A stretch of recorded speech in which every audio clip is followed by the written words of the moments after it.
নমস্কার, আমি জ্যোতিষী তারাকিঙ্কর শাস্ত্রী, আর আপনারা দেখছেন আপনাদের প্রিয় চ্যানেল স্পিরিচুয়াল অ্যাস্ট্রোলজার। তো আজকে আমরা আলোচনা করব সিংহ রাশির এবং মহা নক্ষত্রের জাতক বা জাতিকাদের 2026 সাল কেমন যাবে।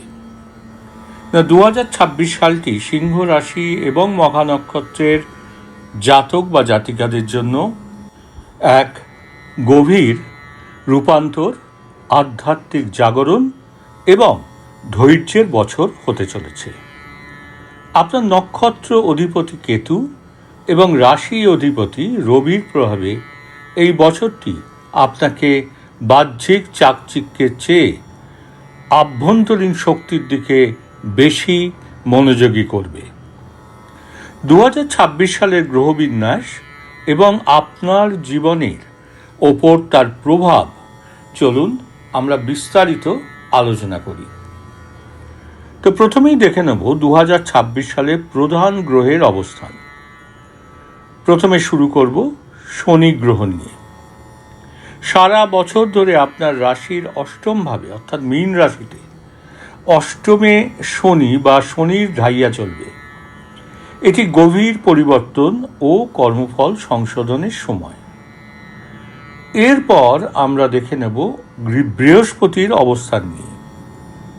1 জুন পর্যন্ত একাদশভাবে অর্থাৎ মিথুন রাশি থেকে আয় ও যোগাযোগ বৃদ্ধি করবে।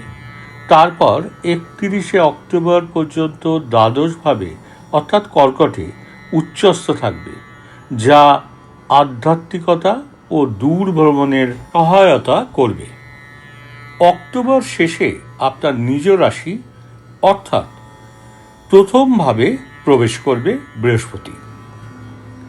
এরপর চলুন দেখে নিই আপনাদের রাহু এবং কেতুর অবস্থান কি না। বছরের অধিকাংশ সময় রাহু সপ্তমভাবে অর্থাৎ কুম্ভ রাশিতে এবং কেতু আপনার নিজ রাশি ও নক্ষত্রে অর্থাৎ সিংহ ও মগাতে অবস্থান করবে। চলুন এরপর দেখি আপনাদের কেরিয়ার ও অর্থভাগ্য কেমন থাকবে না। সিংহ রাশি মখা নক্ষত্রের জাতক বা জাতিকাদের এই বছর কেরিয়ার এবং অর্থ একটু ধীর গতিতে চলবে, অর্থাৎ অষ্টম শনির প্রভাবে কর্মক্ষেত্রে উন্নতি তো থাকবে, কিন্তু উন্নতির গতি কিছুটা ধীরে হতে পারে। কঠোর পরিশ্রম করলেও তাৎক্ষণিক স্বীকৃতি পেতে একটু দেরি হতে পারে, তবে ধৈর্য বজায় রাখা ভীষণভাবে জরুরি। এরপর আসব ব্যবসা সংক্রান্ত আলোচনায়।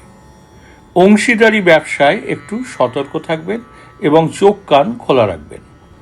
বিশেষ করে ফেব্রুয়ারি ও মার্চ মাসে কোনো বড় বিনিয়োগ বা নূতন চুক্তি করার আগে দুবার ভাবুন। এরপর চলুন দেখে নিই আর্থিক অবস্থা কেমন থাকবে। বছরের প্রথমার্ধ আয়ের জন্য কিন্তু বেশ ভালো, তবে জুনের পর থেকে অপ্রয়োজনীয় ব্যয় বা পারিবারিক কারণে খরচ কিন্তু বাড়তে পারে। দীর্ঘমেয়াদী বিনিয়োগের জন্য এটি কিন্তু ভালো সময়। এরপর চলুন দেখে নিই সিংহ রাশি মঘা নক্ষত্রের জাতক বা জাতিকাদের শিক্ষা এবং শিক্ষার্থীদের কেমন যাবে এই বছর অর্থাৎ 2026 সালে। সিংহ রাশি মঘা নক্ষত্রের জাতক বা জাতিকাদের জন্য বছরটি কিন্তু মিশ্র যাবে। কেতুর প্রভাবে মনোযোগের অভাব দেখা দিতে পারে, তবে যারা আধ্যাত্মিক বা গবেষণামূলক বিষয়ে পড়াশোনা করছেন তারা অভাবনীয় সাফল্য পাবেন। উচ্চশিক্ষার জন্য বিদেশ যাত্রার সুযোগ কিন্তু তৈরি হতে পারে, বিশেষ করে জুন মাসের পর। চলুন এরপর দেখে নিই আপনাদের অর্থাৎ সিংহ রাশি মঘা নক্ষত্রের জাতক বা জাতিকাদের এই বছর অর্থাৎ 2026 সাল পরিবার সংক্রান্ত আলোচনায়। প্রথমেই শুরু করব যারা বিবাহিত তাদের দাম্পত্য জীবন কেমন যাবে না। সপ্তমভাবে রাহুর উপস্থিতির কারণে জীবনসঙ্গীর সাথে ভুল বোঝাবুঝি বা মতের অমিল কিন্তু হতে পারে। ছোটোখাটো বিষয়ে তর্ক এড়িয়ে চলাই শ্রেয়। এরপর চলুন দেখে নিই আপনাদের পারিবারিক সম্পর্ক কেমন থাকবে। গুরুজনদের স্বাস্থ্যের প্রতি এই বছর আপনাদের বিশেষভাবে খেয়াল রাখা প্রয়োজন। পৈতৃক সম্পত্তি নিয়ে কোনো বিবাদ থাকলে তা আলোচনার মাধ্যমে মিটিয়ে ফেলার সুযোগ কিন্তু আসবে। আর যারা অবিবাহিত তাদের জন্য বলি, বছরের শেষ দিকে অর্থাৎ অক্টোবর পরবর্তী সময়ে বিবাহের ভালো যোগ কিন্তু রয়েছে। তো এই ছিল সিংহ রাশি মঘা নক্ষত্রের জাতক বা জাতিকাদের এই বছর অর্থাৎ 2026 সালের পারিবারিক সংক্রান্ত আলোচনা। এরপর আসুন আপনাদের এই বছর স্বাস্থ্য কেমন যাবে সেটাও দেখে নিই। তো স্বাস্থ্য নিয়ে এই বছর আপনাকে সবচেয়ে বেশি সচেতন থাকতে হবে। বিশেষ করে রক্তচাপ, হার্টের সমস্যা বা হজম সংক্রান্ত বিষয়ে অবহেলা করবেন না। প্রয়োজনে ডাক্তারের পরামর্শ নিন। আর অষ্টম শনির কারণে ছোটোখাটো আঘাত বা দুর্ঘটনার ভয় কিন্তু থাকে, তাই গাড়ি চালানো বা ঝুঁকিপূর্ণ কাজে একটু সাবধানতা অবলম্বন করুন।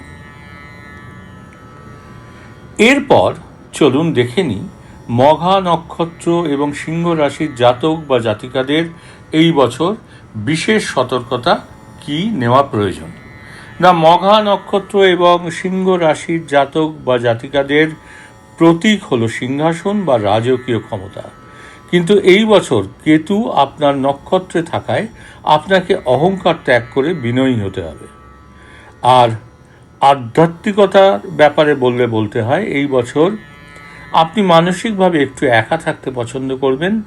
এটি আপনার আত্মদর্শনের জন্য ভালো সময় এবং পারিবারিক ঐতিহ্য বজায় থাকবে। আপনার পূর্বপুরুষদের প্রতি শ্রদ্ধা নিবেদন এবং পারিবারিক রীতি মেনে চলা আপনাকে মানসিক শান্তি দেবে। চলুন এরপর দেখে নিই প্রতিকার অর্থাৎ রেমিডিস কি এই বছরের জন্য। সিংহ রাশি মঘা নক্ষত্রের জাতক বা জাতিকাদের এই বছর অর্থাৎ 2026 সালে প্রতিদিন উদয়মান সূর্যকে জল অর্পণ করা প্রয়োজন এবং আদিত্য হৃদয় স্তোত্র পাঠ করুন। শনিবার শনি মন্দিরে সর্ষের তেলের প্রদীপ জ্বালান এবং কালো তিল দান করুন। অসহায় মানুষকে সাহায্য করুন। এটি অষ্টম শনি অর্থাৎ শনির ঢাইয়ার নেতিবাচক প্রভাব কাটাতে সাহায্য করবে।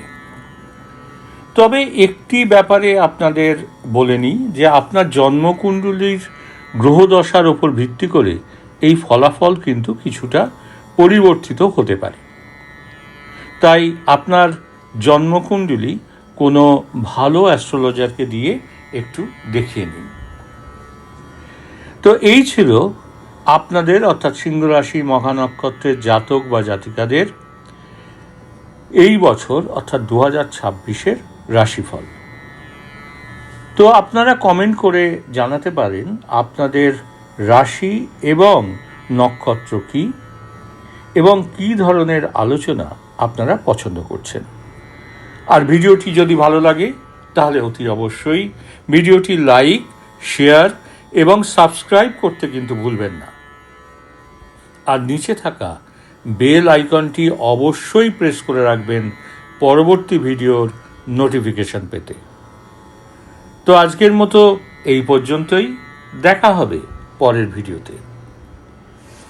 ভালো থাকবেন, সুস্থ থাকবেন, নমস্কার। ওম শান্তি, ওম শান্তি, ওম।